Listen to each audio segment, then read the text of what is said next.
makers of Clippercraft clothes for men and 924 leading retail stores from coast to coast, present the world's most famous detective, Sherlock Holmes.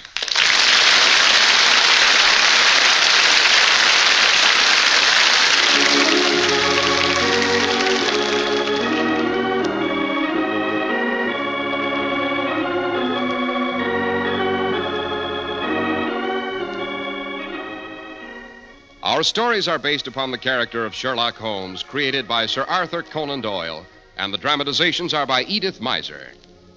And now for our weekly visit to the familiar firelit study of our old friend, Dr. Watson. We open the door and find the good doctor on his hands and knees rummaging through a travel-worn and battered tin dispatch box. Great Caesar's ghost, don't tell me that's the one, the famous box containing the records of Sherlock Holmes' unpublished cases. It is indeed, Mr. Harris, it is indeed. But I thought that was supposed to be kept deep in the vaults of the Bank of Cox and Company of Charing Cross. Oh, not during the war, it wasn't, thank heaven. The bank was hit twice, you may remember. Yes, at the very beginning of the late unpleasantness, the government evacuated this box, along with several other notable British documents, such as certain Shakespeare folios, to a safe place in the country. Oh, I see. And they've just been returned to you now? Why the delay, Doctor? Would you believe it? They told me these papers were too valuable to be in private ownership. They claim they belong in the British Museum.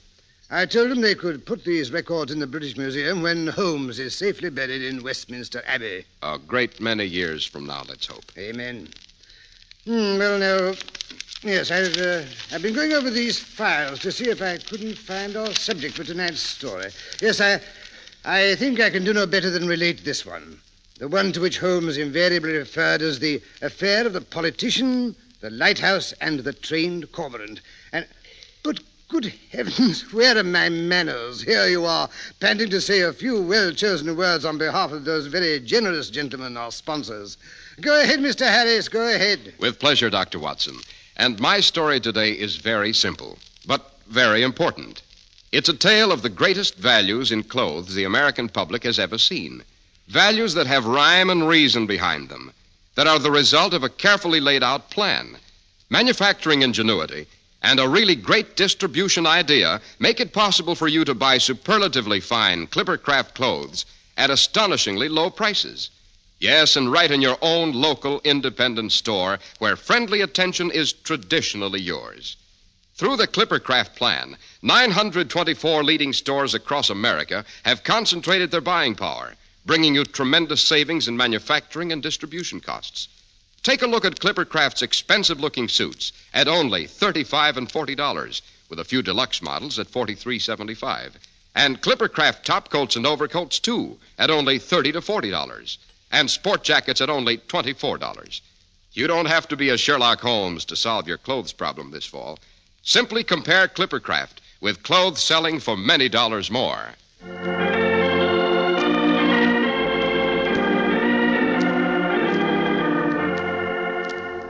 And now to get back to the politician, the Lighthouse, and the trained Cormorant. What exactly is a cormorant, Dr. Watson? A largish bird, Mr. Harris, that is inordinately fond of fish, which it dives into the water to catch. The word cormorant is a French derivation. Cor meaning raven, and marin meaning marine. Oh, yes, the raven of the sea. Sounds vaguely sinister, Dr. Watson. It was, Mr. Harris, it was indeed. This particular cormorant, whose name was Tika, was directly responsible for the death of the disreputable old baggage who, there I go, getting ahead of myself again. To begin at the beginning, it was a cold, wet November night. A Saturday night, to be exact.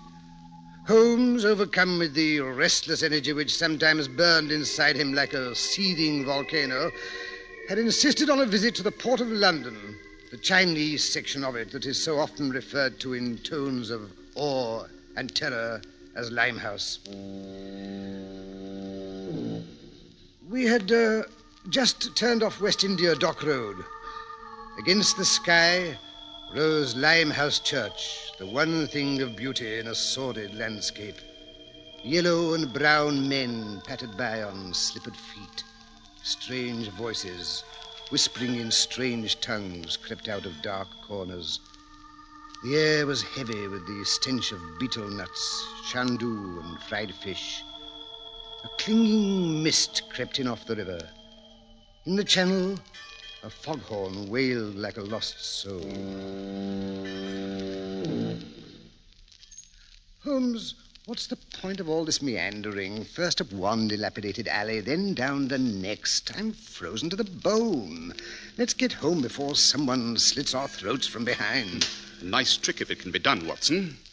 No, a stab in the back, or perhaps a bit of thuggy with a fine silken cord would be more in keeping with this neighborhood. What's the good of all this prowling about? But, Watson, we promised Mrs. Hudson we'd bring her some tea. Some suey sen in little 2-ounce packets at 7p each. A shy little tea to fill the hour of 4 to 5 with delicate scents and dreams. The slop she's been giving us lately is enough to rot the lining of one's stomach. Well, then, let's buy the stuff and go home. That is, if you can remember where the shop is. It's just across the crazy bridge up ahead there that leads to the Isle of Dogs. A small spice shop run by my good friend Sam Ling Lee. Well, then, let's go there and get it over with. Impatience, Watson, is the curse of our Western civilization. Always in a hurry. Never taking time to taste, to savor, really to observe life. Oh, what is there worth observing in this God-forsaken district, I'd like to know? Quick, Watson, doesn't duck into this doorway. No, je ne peux pas payer. You dirty little thief, I'll fix you. Good Lord, Holmes, that man was chasing her with a stiletto. After them down the next alley.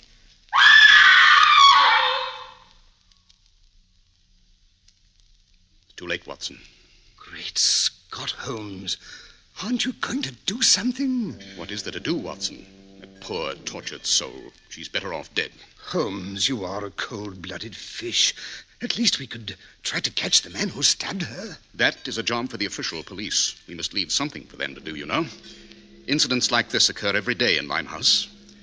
No, the individual I'd like to bring to justice is the real murderer in this and 100 other cases. Who's that? The purveyor of little white packages like the one that poor frantic derelict clutched so tightly in her hand. The chief of the outfit which peddles death and decay in the form of exotic dreams. You know who he is? Naturally. The annoying part of the situation is that I've been completely unable to persuade any of his victims to testify against him. They're all so tragically dependent on him for his filthy wares. Oh, but enough of that. What you've just witnessed is commonplace. But here comes something I think you'll admit is rather unusual, even in Limehouse. Yes, what do you mean? Look there across the street, Watson. Ever see a man take a bird for a walk? It's Paru, the crippled Lascar, taking Tika for his nightly outing. They're coming down the steps of the house across the way. They're crossing the street. That's a curious-looking bird. It waddles like a duck, but its beak is different. Its neck is almost as long as a swan's. That, Watson, is a cormorant, a very intelligent biped. In many tropical countries, the natives train them to catch fish. Do not fear, my beautiful Tika. The men will not harm you. Paru will protect his Tika. Careful. Here the stones are sharp. Well, I'll be... Undoubtedly, Watson. Paru couldn't be more attached to Tika if he were his own son. But did you see the bird's eyes? They shone yellow in the light of the street lamp, like a cat's. Yes, many of the natives hereabouts are afraid of the bird. They say he has the evil eye. Perhaps that's why Paru and Tika are considered star boarders at the Lighthouse across the way. The Lighthouse? It's the name of the most notorious lodging house in all of Limehouse. Chinese, Lascars, and East Indians sleep there, 10 and 12 to a room on the bare floors or on mildewed mattresses. Tika and Paru sleep curled up in a closet on the top floor. At least they have privacy. Charming place. Why in heaven's name don't the authorities clean it out? Authority around here, Watson, is Harry Hawkins, called Handsome Harry by the natives because he's so definitely the opposite. Mr. Hawkins not only owns most of the houses in this area, he's councilman for this district. Yes, but surely it's not good business to let your property go to rack and ruin like that place across the way. The Lighthouse, Watson, is run by a vicious old reprobate who's known as Mother Fishface, partly because she has no teeth and a cold and fishy eye, and partly because she runs a fish house in the kitchen under the steps, where she dispenses decayed fish and chips at 2p a portion to the poor starving wretches who inhabit the rooms upstairs. Mother Fishface is the only one who dares talk back to Mr. Hawkins. She's the only one who dares to be late with her rent. In fact, it's rumored that she has something on the old boy, and he's definitely afraid of her. Knows where the body's buried, eh, Holmes? Or how he procures the opium and hashish he undoubtedly deals in. I suspect most of her boarders are smugglers of the vile stuff. So we came down here for the purpose of buying tea for Mrs. Hudson, and now we suddenly seem to be interested in a dope-running outfit. Holmes, you don't fool me for a moment. 5 years' association with Sherlock Holmes seems to have sharpened your powers of observation, my dear Watson. Well, Quiet, Watson. Quick. Slip behind this wall. Here comes Mr. Hawkins on his weekly collection rounds. Open up there. Saturday night. Rent's due. Here's your money, Mr. Hawkins. Blast you. Charming fellow, Mr. Hawkins. Quiet, Watson. He's about to knock on the kitchen door opposite. Let's see what happens at the lighthouse. Hi there, Mother. It's me, Answer Mary, come to pay you a visit. What do you want, you old fool? What would I want, dearie? It's Saturday night, rent night. You're a week behind now. Supposing I am. You ain't starving. You can wait, can't you? No, old girl, you know I wouldn't press me old sweetheart. Here, look, I brought you a present. A fine bottle of gin. What's wrong with it? Is it poisoned? Oh, have your little joke, won't you, dearie? No, I don't think you do a thing like that, Harry. The day they find me murdered, that's the day you'll wish you'd never been born. How you do run on. If anything was to happen to you, you know it'd break me heart. Wouldn't it just? Here comes that cripple and his bleeding bird. It's always sneaking into me door and making away with a fish. Them birds has a weakness for fish. Well, if he don't keep out of my kitchen, it'll be the weakness that finishes him. Hey, you there, Peru. Yes, Madam Fishface. Keep your dirty bird out of my kitchen, and don't you call me madam. My Tika is not as dirty as your kitchen. And as for your fish, I would not feed it to a swine, much less my beautiful Tika. There he goes, sticking his head in the door. Here, get out, you. Stop! Go on. Stop! Do not raise that broom to my Tika. Not raise the broom, is it? Listen to me, you slimy heathen. That bird comes into my kitchen once more, and I'll wring his bleeding neck. You listen to me, Madam Fishface, and listen well. You touch one feather of Tika's beautiful neck, and I will kill you. I will kill you dead. Here, now, that's enough. I'll have no one threatening Mother Fishface. You heard what he said. You heard him. There, out he goes, out of my house. Let him sleep in the streets. Let him sleep in the gutter with his dirty bird. No, Mother, don't you get your dandered up. Go on in and drink your bottle. That's a good girl. It's Saturday night, remember? You got a little spree coming to you. I know what I'm doing. No one has to tell me. Come, Tika. We do not enter her filthy premises again. We go sleep in the churchyard. It is warmer than Madam Fishface's heart. Well, that little commotion seems to have resolved itself, eh, Mr. Holmes? I wonder. At any rate, the fog's lifted a bit. We'd better get around to Sam Lee's place before he shuts up his shop. I could do with a dish of hot tea. The dish? It'd take a gallon to warm me up. Well, come along, then. It's no good loitering at Mother Fishface's door any longer, Mr. Hawkins. I fancy she and her bottle are locked in for the weekend. Oh, and Braid. Oh, it's you. And what is the eminent Mr. Sherlock Holmes snooping around here for, eh? Snooping? My dear Mr. Hawkins, you underrate me. Dr. Watson and I were merely enjoying the local color. You have such lurid local color in this district, haven't you?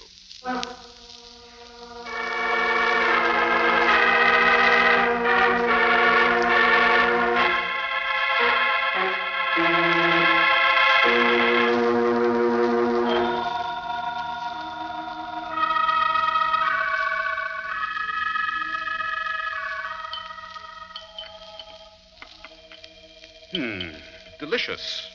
The true Lapsang Souchang. Smoky, with a suggestion of the true tarred rope flavor. Not bad. Could do with a spot of rum in it, though. Typically British reaction, Watson. The Englishman's always insulting his palate and desecrating his tea with surpluses. Cream, milk, rum, even nasty little pieces of lemon. At any rate, the libation served its purpose. It's thawed you out. I've drunk so much tea, I'm awash. My back teeth are practically floating. Never mind, you look less blue around the gills. Oh, I wish you wouldn't use that expression, Holmes. Brings back that horrible old woman's face. I say, she did look like a fish, you know, a dead fish. Hello. Look out of the window. Here's handsome Harry running down the street. Yes, seems to be headed in this direction. Yes, here he comes. Oh, Mr. Holmes. Oh, thank heavens you're here. And your friend, too. I think you said he was a doctor. Yes, I'm a medical man. What seems to be the trouble, Mr. Hawkins? You better come right away. She'll be needing you, no mistake. Who'll be needing home? What's happened? It's Mother Fishface. After I'd finished my collections, I went back to tell her about the plumbers coming in on Monday. But the door was locked, and she wouldn't answer. Probably the result of too rapid absorption of the bottle you left behind. Oh, you're right here. Her not answering the door wouldn't upset me most times. Only tonight there's a great smell of gas leaking out around it. Gas? Hurry, Watson. Let's hope we're not too late.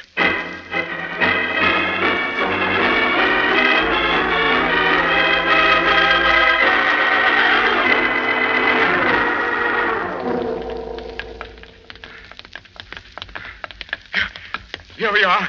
2 steps down. Careful. Top one's loose. Smell of gas. Very pronounced, eh, Holmes? Quite. Door locked. Shall I break it down? Windows quicker. Stand back. I'll use this loose brick.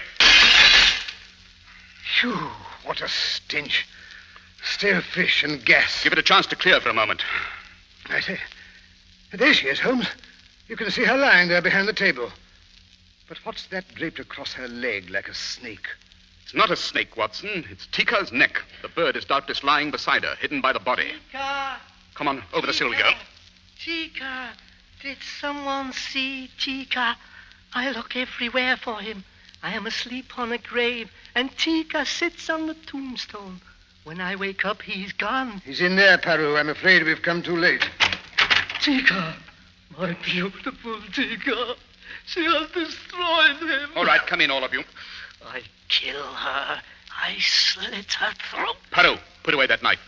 And take the bird outside. Try artificial respiration. Don't waste any time. Watson, you look out for the old woman. My pretty, my beautiful Tika. Here, I better turn off this here gas jet on the stove. It's wide open. Don't touch it. But confound it, did you have to do that? Well, you didn't want to asphyxiate a lot of us, did you? No.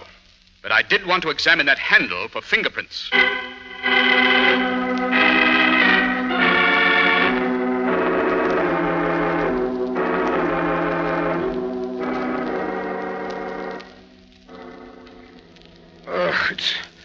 It's no go, Holmes. I can't bring her round. She's turning cold. Yes, gas poisoning. That's what finished her. Unusually florid face. Gas poisoning complicated by cerebral thrombosis brought on by alcohol and high blood pressure. Yes, I noticed the uneven dilation of her pupils. Yes. Poor old dear. One never knows, eh, Mr. Holmes? Who'd have thought the next time I saw her she'd be lying there like that, cold as a mackerel? But if she wanted to commit suicide, Mr. Hawkins, why was only one gas jet open? Why not turn on the lot, eh, Holmes? I doubt very much if it was suicide, Watson. You don't mean it's murder? But the door was locked. No one could have got in. Well, that's right, Mr. Holmes. She never gave no one the key. It must have been accidental. Or at least that's what it was supposed to look like. What brings you to that fascinating conclusion, Mr. Hawkins? It was that bird what did it, mark my words. Time and again he knocked that gas jet open. Always old Mother Fishface would scream at him and shut it off. Only tonight, like as not, she was too drunk to notice. Drunk from the gin you brought her? I always brought her a bottle of gin on Saturday nights. It was that dirty Lascar did it. You heard him say he'd kill her. He knew she'd be drunk, and he shoved his bird in here. He did it, knowing he'd turn on the gas, reaching for a fish frying on the stove. Yes, there was a fish on the stove. But it was not frying because there's no frying pan. If there had been, the gas would have been lit, and there'd have been no chance for it to escape and fill the room. Yes, there was a fish on the stove, carefully draped across this handle, you'll notice that it's still greasy and smells rather strongly of mackerel. These scratches, I imagine, were caused by the bird's beak as he snatched at the fish, thereby pushing the handle and opening the jet. Oh, that's what I said. That dirty heathen pushed his scrawny old bird in here, knowing Mother Fishface was lying helpless drunk with no way of protecting herself. And how did he manage to push the bird in here with all the doors and windows locked? Oh, I see what you mean. And it couldn't have been murder. It was accidental, like. The bird flew himself in. And how did he manage to do that? Oh, through that little trapdoor. Up there beside the window. It's got a little swinging hinge to it. So's the fish peddler could deliver fish through it when Mother Fishface wasn't home. That blinking bird, he flew up there, he did, shoved open the trap, and flew down into the room. What happened next was just like you deduced it, Mr. Holmes. It must have been. Poor old Mother Fishface, murdered accidental by a bird. Very interesting theory, Mr. Hawkins, but unfortunately it does not jibe with the facts. What do you mean, Holmes? Simply this, Watson. The bird couldn't have flown in because it so happens that this particular member of the feathered tribe is an Anopterum harrisi, or Harris cormorant, which occurs only on the Galapagos Islands. It is entirely flightless. You mean it can't fly? Not any farther than Dr. Watson. But it did get in here somehow, Holmes. You'll have to admit that. Quite. The cormorant was introduced into this kitchen by the only person, other than old Mother Fishface, who had the key to that door. Who's that?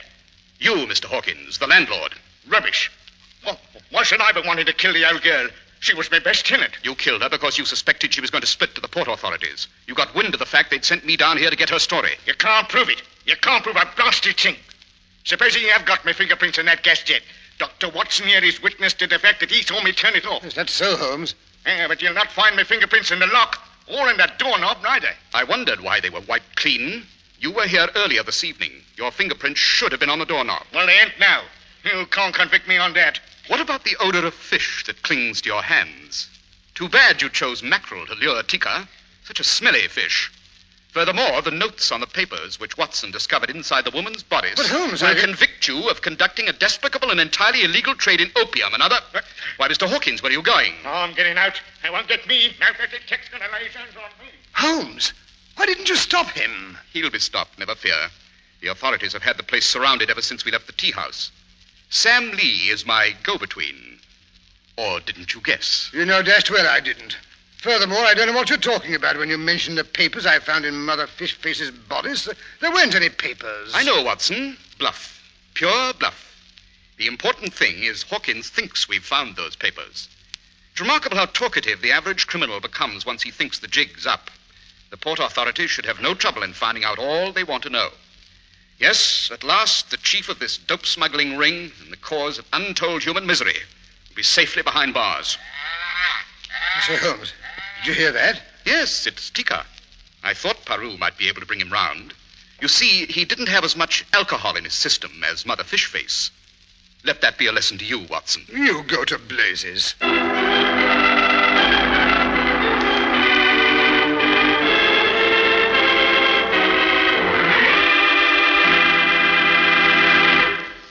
It's a problem for the average family these days. Practically every necessity costs more, and most family budgets are not elastic. But there's one thing a man can buy today that gives him the most for his money he's ever known. Yes, even these days. Without the sacrifice of quality, you can buy really fine Clippercraft clothes for far less than ordinary clothes cost elsewhere. And in your own local independent store, where you get friendly personal attention. It's all made possible by the Clippercraft plan, concentrating the buying power of 924 leading stores from coast to coast. Stores you can trust. Stores where Clippercraft quality is still sold at amazingly low prices. Even today, Clippercraft suits are only $35 and $40, with a few special numbers at $43.75. Even today, top coats and overcoats are only $30 to $40, and sport jackets but $24. Selling beautifully tailored, expensive clothes, inexpensive in price, at the nation's finest independent stores, is the great big idea behind the Clippercraft plan. That's why men who know insist on Clippercraft clothes. So be sure to visit the Clippercraft store in your city. The leading stores in the metropolitan area that bring you Clippercraft clothes are Saks 34th, Broadway at 34th Street, Manhattan, Abraham and Straus, Brooklyn, the Boulevard Men's Shop, Kresge, Newark, New Jersey, and the B&B Clothes Shop, 16408 Jamaica Avenue, Jamaica. These great, courteous, and friendly stores are proud to add their names to that of Clippercraft in the label of your suit, top coat, sports jacket, and overcoat.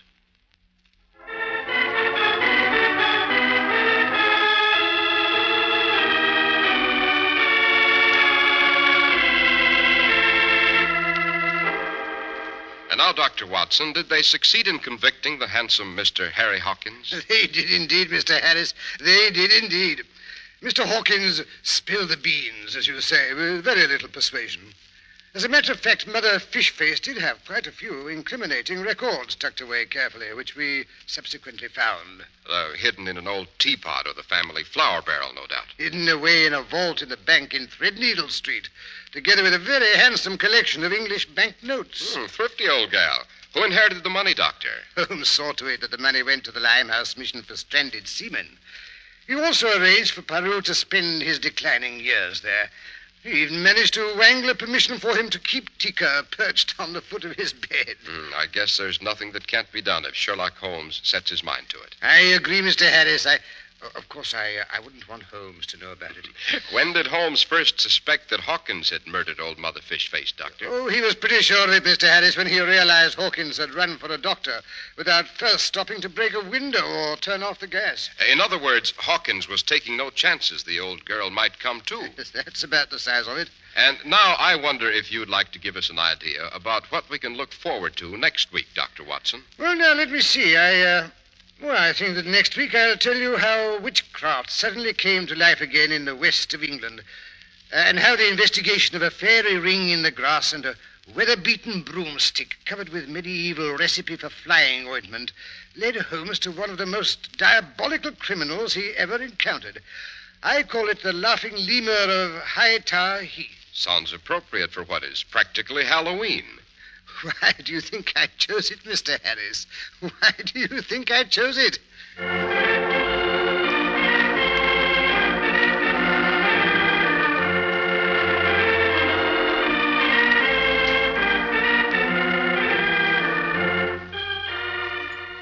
The makers of Clippercraft clothes and 924 leading stores from coast to coast have brought you another in the new series of broadcasts featuring the world's most famous detective, Sherlock Holmes.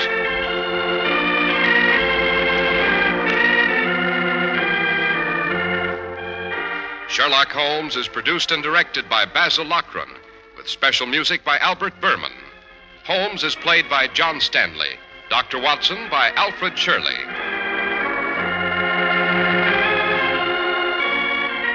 If you don't know your Clippercraft dealer, write Clippercraft, 200 Fifth Avenue, New York City.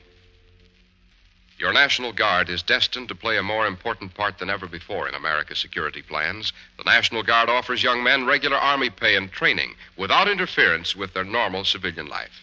If you are between the ages of 17 and 35, married or single, join your local unit of the National Guard. Be sure to listen next week to Sherlock Holmes in The Laughing Lemur of Hightower Heath. If you'd like to attend the Sherlock Holmes broadcasts in New York, see your local Clippercraft dealer. He'll tell you how to obtain your tickets.